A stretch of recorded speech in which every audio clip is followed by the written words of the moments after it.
Work explored the land-based literacies of a rural community in the Colombian Caribbean, which later informed the co-design of decolonizing languages and technologies curricula. Tatiana is currently a collective that integrates the colonial feminist and intercultural perspective in language and literacy education. So it's an honor to have you here. Welcome. The floor is yours. Hi everyone. Well, I am shaking in the inside. I always believe that vulnerability is powerful. So I like to acknowledge, that we are all human. And yes, earlier today, Anel was having her presentation and expressing all those feelings of fear, to present and to be exposed. So I just want to thank you, for being here today and witnessing me being vulnerable today, because there are so many people listening to me. And I want to thank Jimena Bonilla and also Professor Yolanda Samacan, Professor Alvaro, the organizers of the symposium, for inviting me. And I want to acknowledge the power of relationality and community, because it's through the community at Red Politiversa that Jimena and I met. And in this process, we have been able to build a relation of collegiality and friendship. And I'm really thankful, Jimena, for inviting me. And I look up to her work a lot. So it's been an inspiration for me to have her, being part of my academic life in these last years through Red Politiversa. So I wanted to thank you for inviting me again. And well, I'm going to start my talk that is entitled Walking the Pluriverse. And as I said, I want to first acknowledge that my research and my own life and history is grounded in Monteria, that is indigenous land that has been inhabited by the same indigenous communities for millennia. And that these knowledges are still thriving there. And through my research in a small rural town in San Carlos, Córdoba, I have been able to recognize the power of indigenous knowledges in all the work that we have been doing with the community. And again, I am here, being vulnerable, sharing this cultural X-ray that I did 2 weeks ago with my research group in Monteria called Our Voices. So we were doing this activity, doing the cultural X-ray, and I was thinking, how much I've changed in the last 6 years.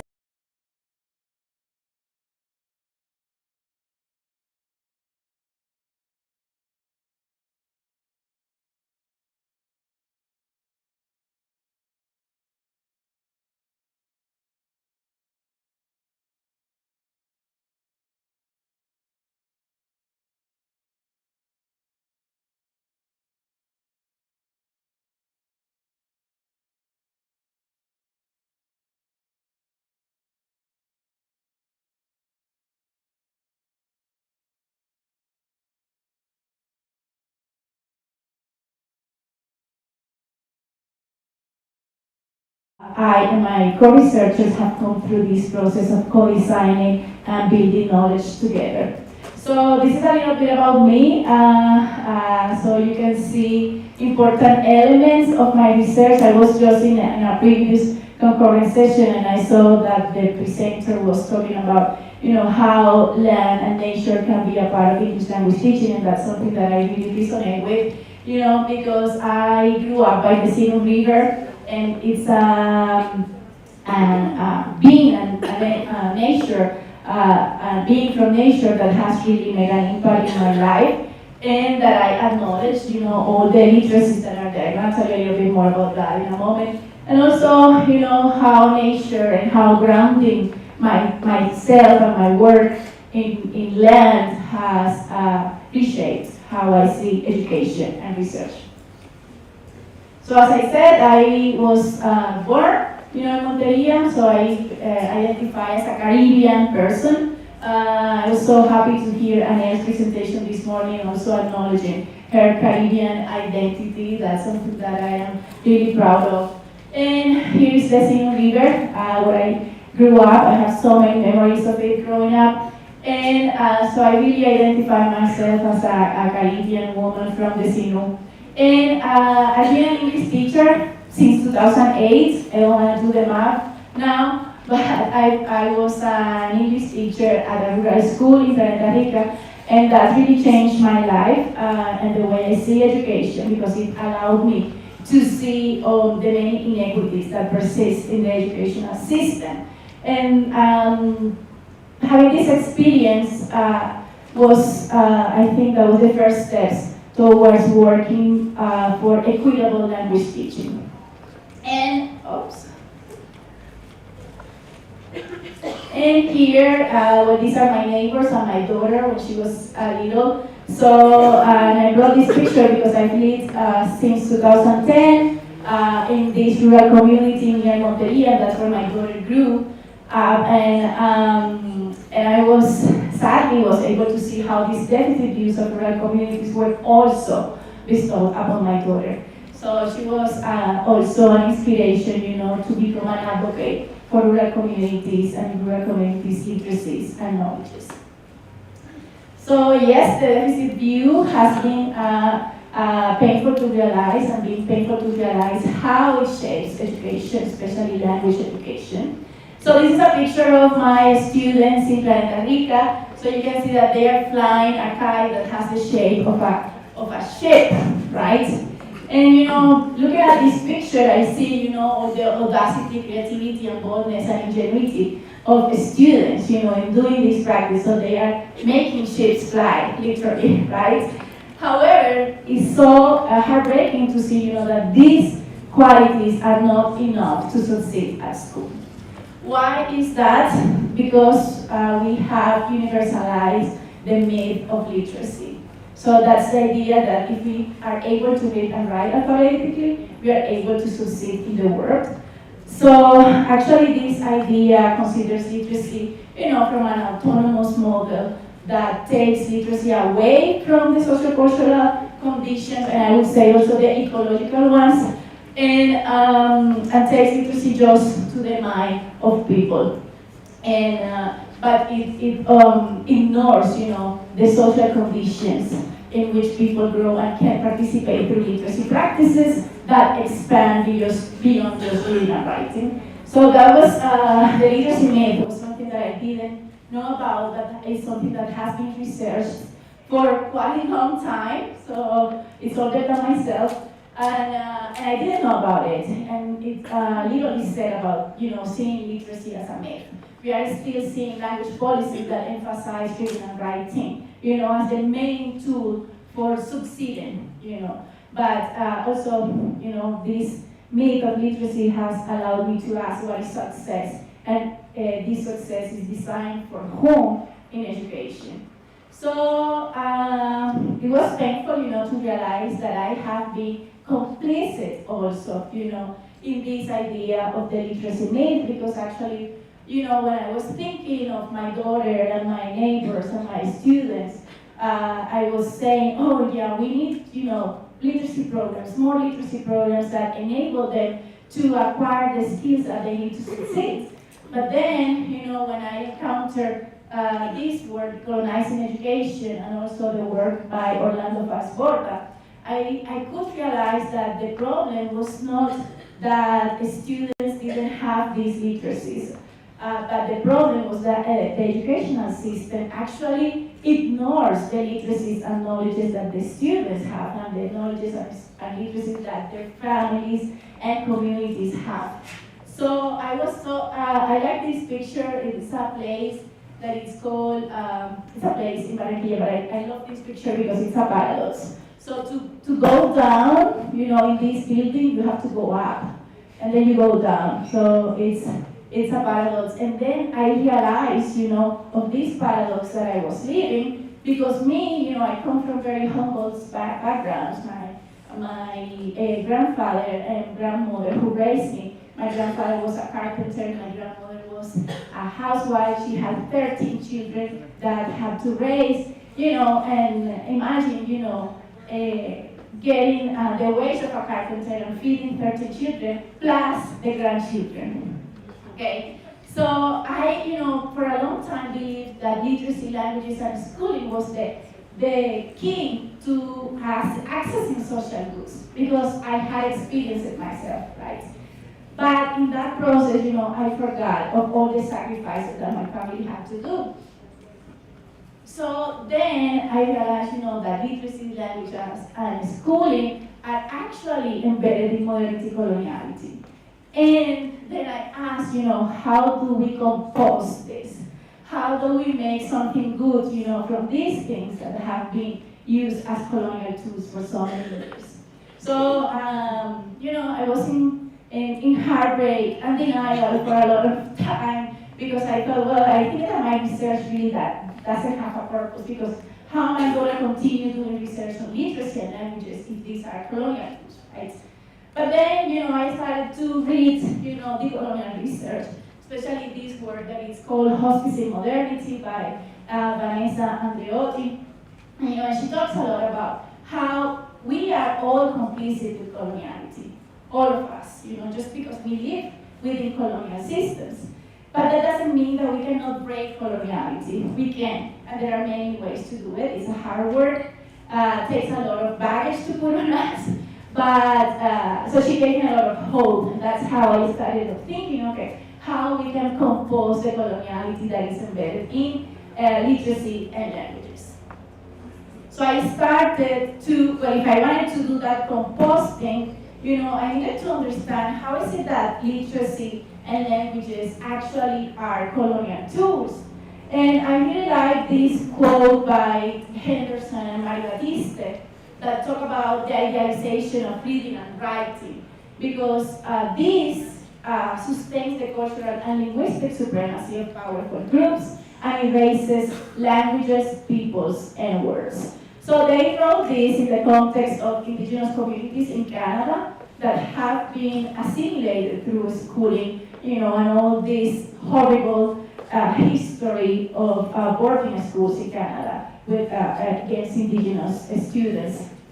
So I started to see, okay, so this happened there, but how is it happening, in language and literacy education in the 21st century in Colombia? And then I did this study of the research and policy about literacy and languages in Colombia, and I started to see, how we are only seeing in research a weird model of literacy that has been universalized. So literacy, weird, stands for Western, educated, industrial, rich, and democratic. So there are few groups, that accommodate to this description, and the literacies of these groups have become, universalized. So we have programs that impose reading and writing as the main tool for success, and we have adopted that. And this adoption, of literacy, of these weird literacies, has been used as a tool to fix. So, like rural students, they don't know how to speak well. They have this weird accent. So we need literacy because they need to, learn to speak well. Or they don't know how to write well. They write in the way that they speak. We need to fix that. So literacy is being used as a tool to fix students and also as a technology. So technology that comes from the global north and that we give a student because we want to empower them to be, human capital and engage successfully in the capital economies. And this all revolves, to this deficit view that is not something new, it's a colonial idea. So if you go back 500 years ago, when colonizers came, they also had this same deficit view of indigenous communities, and that's why they brought, these missionaries to civilize through language and through literacy the indigenous communities. So I started to see, these patterns in research, and but luckily I was saying, okay, so how do we see literacy beyond that? And then it comes again my Sinu River, and So at that moment, I was, traveling between Canada and Monteria because I was doing my research, and I just went there to walk around the river and to recollect, and record practices that happen around the river. These are a few, people digging sand from the river, navigating the river, using the planchones to cross from one side to another. But there are also, the vendors of fish, fruits, and all that. And I was able to see, that the smell, the texture, the sounds of the river, the ponds, the ocean are meaningful signs that convey messages and that shape our sociocultural interactions. So I started to see that, many practices that before I didn't see as literacy, they are indeed literacies because they are charged with a lot of semiotic science that we are reading. So I took a lot of methodological inspiration from pluriversal literacy frameworks, and especially Arturo Escobar's work on pluriversality and the pluriverse. And also I looked at Silvia Rivera's decolonial research with indigenous communities in Bolivia, and the participatory research that Orlando Fassborda had done in Monteria and in the Caribbean coast. And this gave me hope of how I could continue composting, the coloniality of language and literacy, but also told me of, how we could approach research with caution, because research has also been very extractive, and participatory research by Orlando Fassborda and the decolonial research, like oral history research, with that Silvia Rivera has done with indigenous communities in Bolivia, taught me, like how we could do research with participants. So not doing research of participants, but doing research with participants. And that was really, something that was inspiring, but at the same time was frightening for me, because how could I, approach research with this mindset? And how could I, balance and resist, from all this power and hierarchies that are within my researcher identity, right? And so that's something that I want to tell you, and it's how I have tried to center relationality in my work, in my research, with my co-researchers and participants, and also to become an ally and listener, and to continue composting the colonial mindset that is still there. And so that's why I said in the title of this presentation that I am still walking the pluriverse, right? Because I think that doing the colonial research takes ongoing reflexivity, and it's something that we cannot say, oh yes, I am a decolonial researcher, but I'm trying to be one, and I'm trying to continue composting all these colonial mindsets.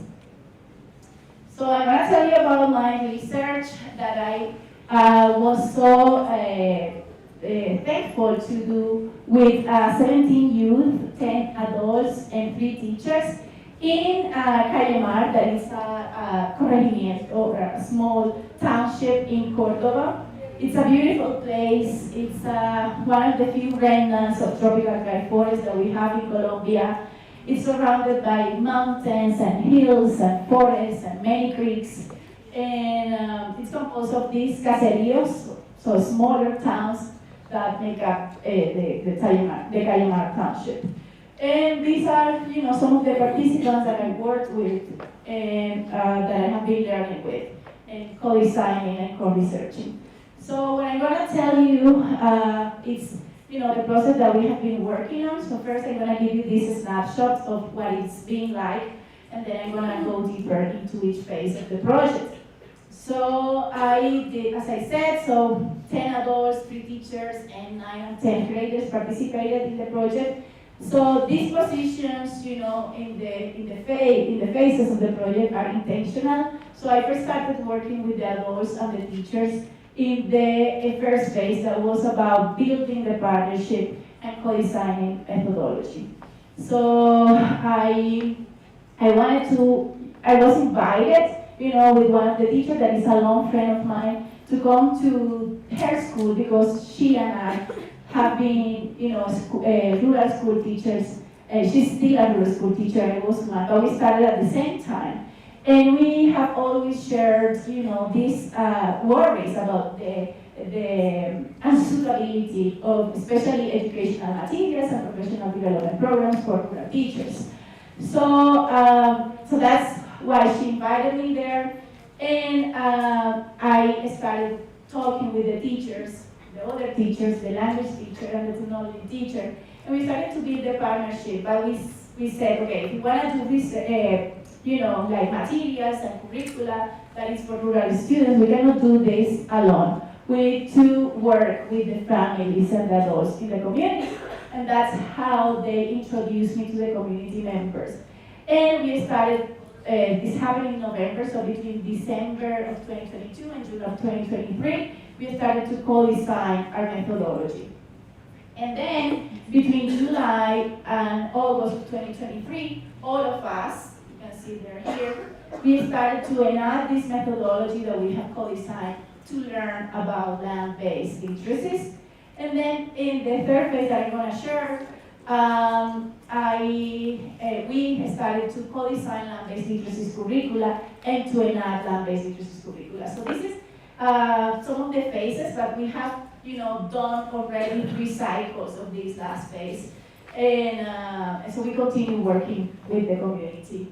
And I'm going to tell you about how we have designed the methodology. So here is a QR code to the article where I explain, in detail the methodological design. And the article is called Decolonizing Methodology, Co-Designing Research with the Voices and Footprints of the Community. And as I said, well, in this part, 14 adults participated and for youth, and the focal participants were the adults of the community and the teachers. So what we did was this process of video recording the walks, taking photographs, dialoguing about the photographs, and then constructing these visual vignettes, because actually I didn't know how to share the analysis of so much data that included Spanish, English, pictures, video, and so the visual vignettes were really an analytical tool to share that. And this is what the visual vignettes look like. So I'm going to try to explain this vignette that is from the very first walk that I did with the community members. So they invited me to come to visit Juana, who is an artisan who crafts mats made of juncus stems. So you can see the juncus here, and this is the mats that she makes and her son. And so together, the neighbors invited me to come there because they thought that Anna was an important, knowledge holder in the community. So we visited Anna and her son Jose, and they started, telling so many stories about how they engage in these practices of relation with the juncus plants. And you can see the arrows that relate, the stories with elements of the land, and also the practice of picking juncus stem with other stories that were told by other participants that are settlers in the community. So it was a powerful experience, this very first walk, because we could see, this intricacy between nature, land, and the stories that were told, and also the recognition of indigenous knowledges. So in this first experience, we were able to, engage in sentiment, because it was a very embodied experience, just feeling, being there, grounded in the land, and then also thinking, about the relations that are with land and with the indigenous knowledges that have been passed intergenerationally. So there we started to say, okay, so we are definitely going to continue walking the land. We're going to continue walking together. And we saw the interdependence with land that the community members had in the relationality that was there. So we started doing that. But then, as we continued, dialoguing and sharing more stories after the walks, we started to popularize also the relation between indigenous knowledges and human-plant relations. And this took us to this popularizing of nature cultures that is, this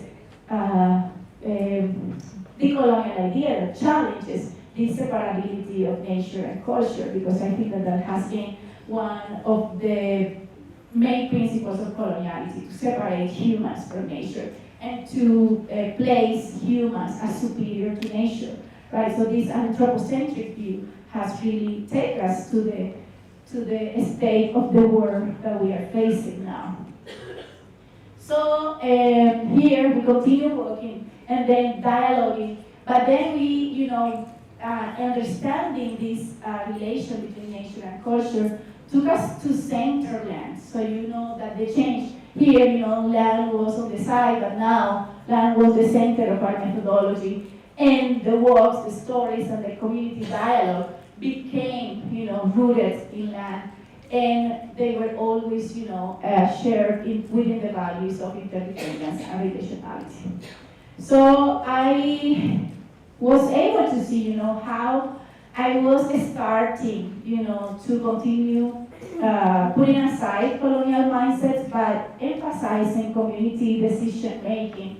That the places to go, the paths to follow, the neighbors to visit and listen to, the ideas and the stories that were shared, that was something that came from them. That was not my decision. That was their agency there. So that was one aspect of this methodology that was decolonial. And also something that was very telling for me was, and that allowed me to see the power of working as a research method, was how I was, for example, able to make sense of theories like sentiment side through this lived experience with the community members, like that first work that I just shared.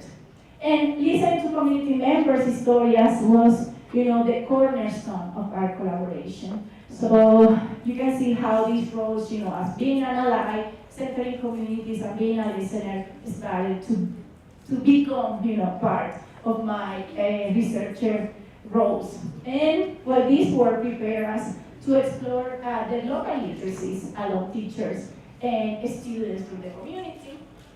And that takes us to the next phase that I shared in this article that is called land-based literacies in local nature cultures.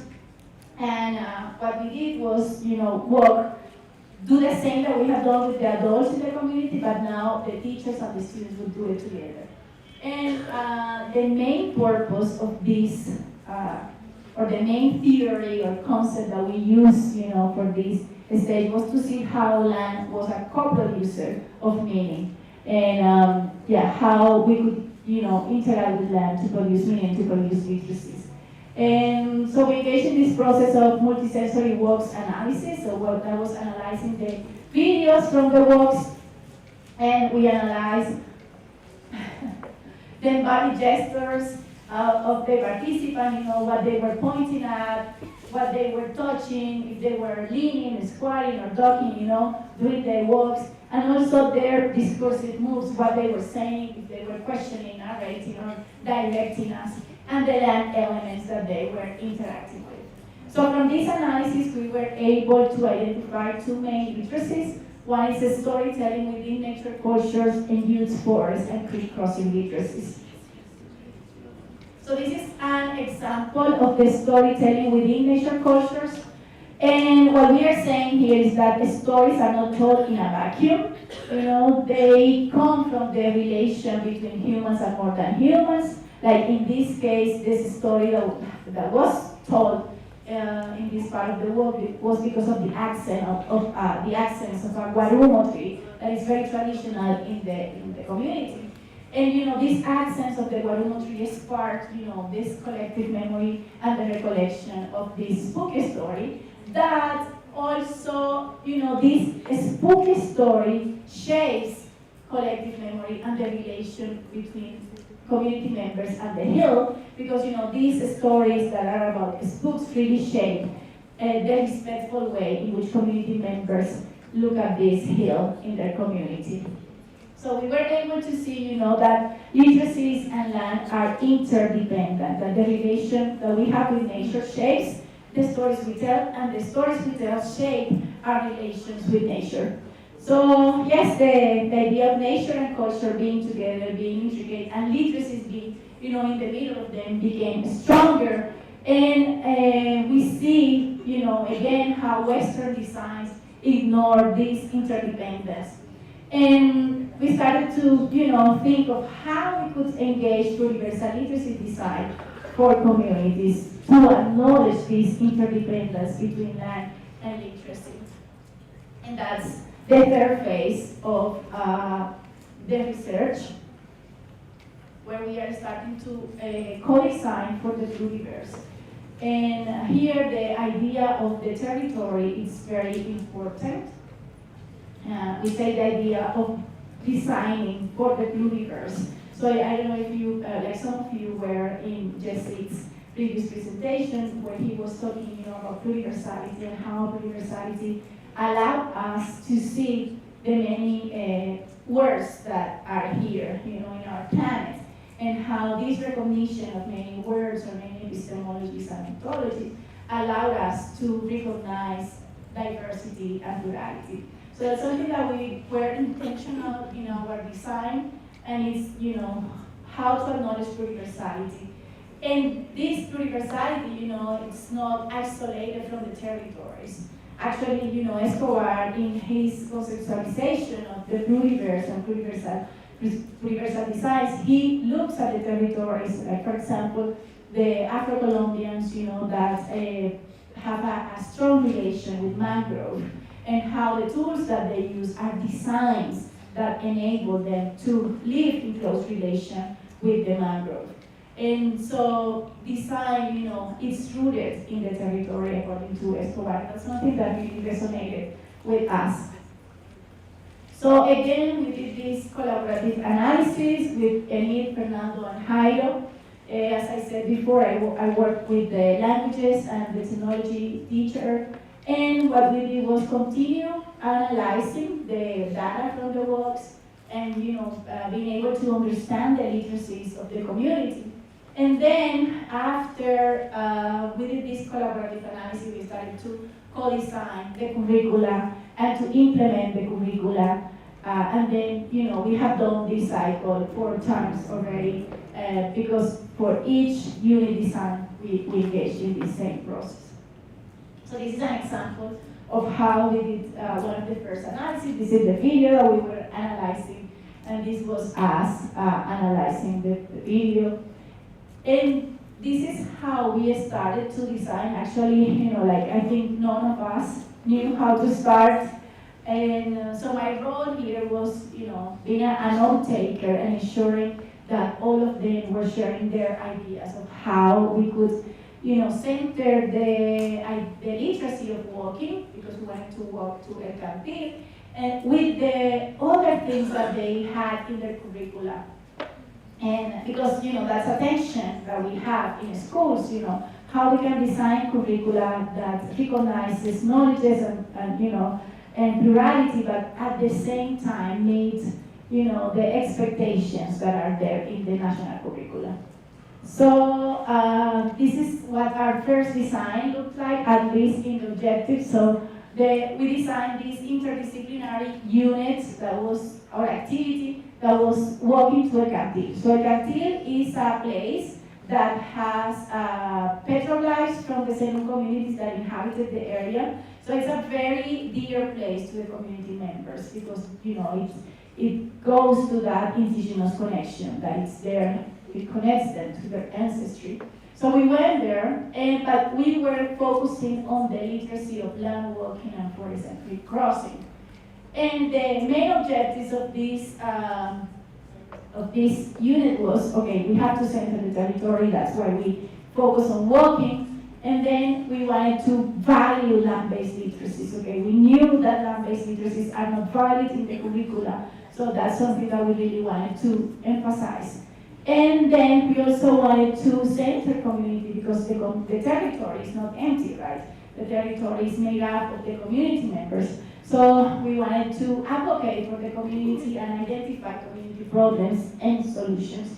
And then we also wanted to address, that separation of humans and nature, And we wanted to emphasize human more than human relations through the appreciation of all forms of life in the community. So this is an example of some of the activities that the teachers designed for this unit. So as I said before, this is the interdisciplinary activity, and this is one of the literacies that they were focusing on. So the English teacher, she designed this album of pictures that would depict the national beings that a student would care for in the community. The Spanish teacher designed this news report or digital newspaper informing about the problems faced by the community of El Cantil. And the technology teacher, he wanted to create these multimodal chronicles about the community. So since most of us are English teachers, I'm going to focus only on the example of the English teacher, how she designed instructions that said, oh my God, I have 5 minutes, I'm only halfway. No, okay, I'll wrap it up quickly. Oh my God, I've been talking for so long. So the teacher, oh my God, I lost my train of thought. So she wanted to curate this album of pictures, and this is the steps that she followed to do that. So something that was very interesting was that she first modeled, through examples with pictures of photographs and how to give descriptions, because she wanted students to use English to write the descriptions of the nature in the community. And then students would bring the photos that they had taken during the walk, and they would select the photos and they would research information about the flora and fauna that were there in pictures, but like this information they researched it from their community members, their parents, the neighbors, so that was really interesting exercise that they did. Then the teacher shared her own picture that she had taken during the walk, and also she invited her colleagues, Paiba and Fernando, to bring photos. So this was a really interesting move, I would say, centering horizontality, and how being vulnerable, it doesn't matter if your picture is not professional, doesn't look professional at all, but it's just sharing, the experience of your pictures. And then she brought other examples from these pictures and started to work on the caption for the picture. And then the groups started to write the description of the photos chosen in the previous classes. And then they designed the album and included photos in the description. So I had a link to the album, but I don't think I have time for that, because I also I cannot focus on the teachers, the technology and Spanish teacher, but something that I want to focus on is that, so this was during the walk, as I told you. Something that I wanted to do was advocate and identify community problems. So the teacher, he really mobilized the students and supported the students in the process of interviewing community members from El Cantil. And together they worked, the whole class to create this news report. And I think that was a powerful way to disrupt the individualism that is so prominent in our educational systems. And in the case of Jairo, he enacted a lot of solidarity with his peers. He also asked students, knowing that Enid and Fernando were doing, these multimodal digital artifacts. So he supported students to do that, and also asked students to do these chronicles about community knowledges and practices that would highlight those. And this is an example from the third phase of design. So we had, for this phase, we centered on story listening and visits to elders. So the literacy that we wanted to focus here was local storytelling. And here are the products that the teachers designed. And so for the English teacher, which I'm going to emphasize, so she wanted students to compose a comic strip telling a community story that they had, listened to during the visits to elders. And this is a picture, the visit to the elders in the community. They were telling stories, and these were again the same objectives that we had designed. also focusing on appreciating diverse forms of knowing, enacted by the elders in the community, and we want students to value the power of oral histories in the community, amplify communities' voices, but also know the role of the community leaders in the local history. And these are some of the examples of the comic strips that students were able to produce in the English class. In this case, they are also telling a spooky story that one of the elders told during the visit. And it was very interesting to see, how they were using English, but also other semiotic resources that reflect the signs that they have in their community. And this is another comic strip, again, a lot of green because that's reflecting their context. And this is talking about a leader of the community that made a lot of efforts to bring electricity to their township.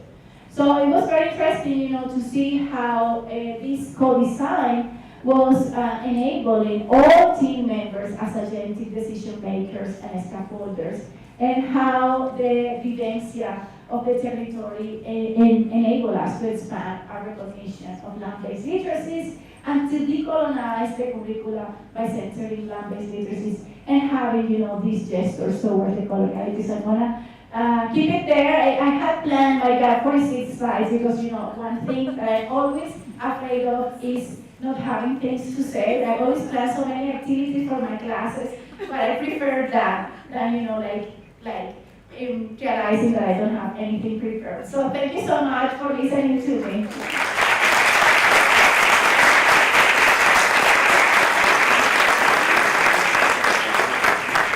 Thank you so much, Dr. Tatiana, for the presentation. As you know, I really feel a connection with that because of the indigenous community and because of the Caribbean region that we share. We have 5 minutes for questions, so raise your hand if you have any questions or comments. We start here. Thank you. Tatiana, thank you very, very much for your talk. I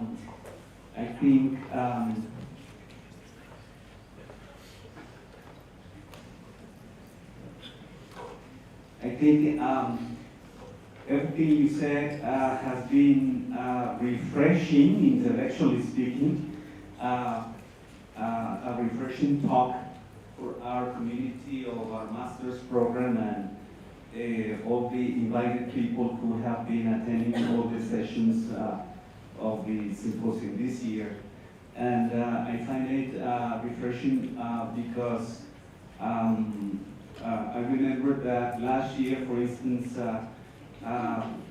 most of the presentations revolved around the topics related to decoloniality, and what you have been sharing with us today refreshes us to start looking at pluriversality, which to me makes even more sense since and this is one takeaway from your presentation that I take with me, I hope forever, is that the view of the land, the river, the Warumo, nature at large as a text that can be also read, which is goes beyond the consideration of literacy only related as decoding linguistic texts that appear in black and white on pages.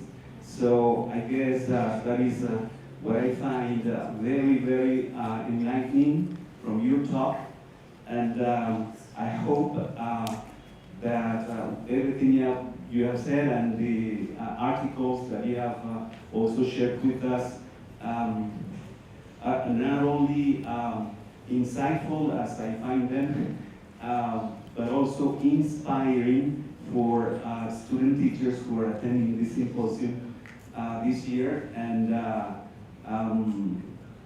anyway, I don't have any questions for you, but only I wanted to comment this and to congratulate you on the very, very interesting work that you're doing over there, and having you here talking about what all the experiences, research, pedagogical experiences that you have been carrying out, are very inspiring for us here, for us who work in the metropolitan Bogota. Thank you very much again.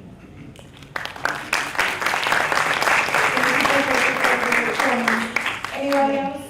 Yeah, I just want to respond very briefly to Okay, Professor sure. Alvaro. Thank you so much for your comments. Really, humbling to hear those comments and really speak to me about, this continuous process of decolonization. But also, when I was walking on the aisle, I was so happy to see, there was the floor, the ground, but there was moss in the lines between street, so that resonated with me of how land is even in the metropole, and how the metropole is built on nature, and nature is giving us so many things for us, right? But it's still there, and I think that also speaks, of the power of nature.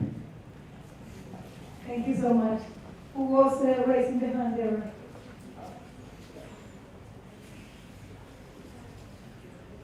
Thank you very much for your presentation. It was really interesting, very worthy. I have a big question. I realized that some stages were developed in 2023, right? So my question is, do you still have a relationship with the community, and what are or what could be the long-term effects of our research like this? Yeah, thank you for that question. So 2023, we started, 2024, we continued, and this year, 2025, we have continued doing cycles of co-design. And for 2026, we hopefully will continue co-designing units and materials with the community. And this was also, attention that I had because, I'm always questioning, my intentions. We were talking, okay, how we can expand this, and make it reach other communities. But then, I started to think, but isn't it colonial to think of expansion, even if you have good intentions? So we decided to not expand, beyond the community, but continue expanding within the community, and how our project, can go deeper in our roots, in the roots of the community leaders, and that's the work that we are planning to do this year, continue to integrate more knowledge holders from the community, from the same community, and if this project is going to grow and reach other communities, it's going to be through relationality. It's not because we're going to go there and impose and say, okay, we have here, this design that you can apply. No, it has to come from the community's own desire, and has to be also a process of co-constructing with them the designs. Thank you so much. The last question, because of time, here. Well, Katina, thank you very much for the wonderful work you've been doing. I'm sure it's inspiring already. It's inspiring for me and for many students here, so thank you. And I have a concrete question related to the work I've been doing also with rural communities, and the idea of the deficit perspective we have of rurality. So in your work, in the path, the pluriversal path that you walked so far, what do you think are the strongest messages, the strongest messages to break the deficit perspective in order to change that? Yeah, so I think, it's hard because we continue to be bombarded, with media that places, life in the urban cities, in the global north as aspirational. And, that's something that is hard to challenge, but I think, also recognizing these acts of brilliancy and ingenuity and audacity that people in the rural communities have. I think that's how we can start, breaking these deficit views. Because if you see, people in rural communities and indigenous peoples have been so brilliant, yes, they have thrived, in their works, in their communities. And yes, and that's a really big lesson that sometimes we overlook. And I think that, like going to those so-called simple actions or simple lifestyles, and seeing, how complex they are, and how beautiful and how powerful they are, because they are actually, acts of resistance, to live and continue living, in rural contexts, despite all the inequities. I think that's an act that shows, the resilience of rural communities, but also their intelligence and their literacies. So I think, looking into those mundane, simple acts and recognize them as brilliant too. Thank you so much, Dr. Tatiana. And now it's time to go for a break. So we come back at 10:30. We have concurrent sessions here and in the other auditorium, in the central auditorium. So thank you so much for being here. Thank you.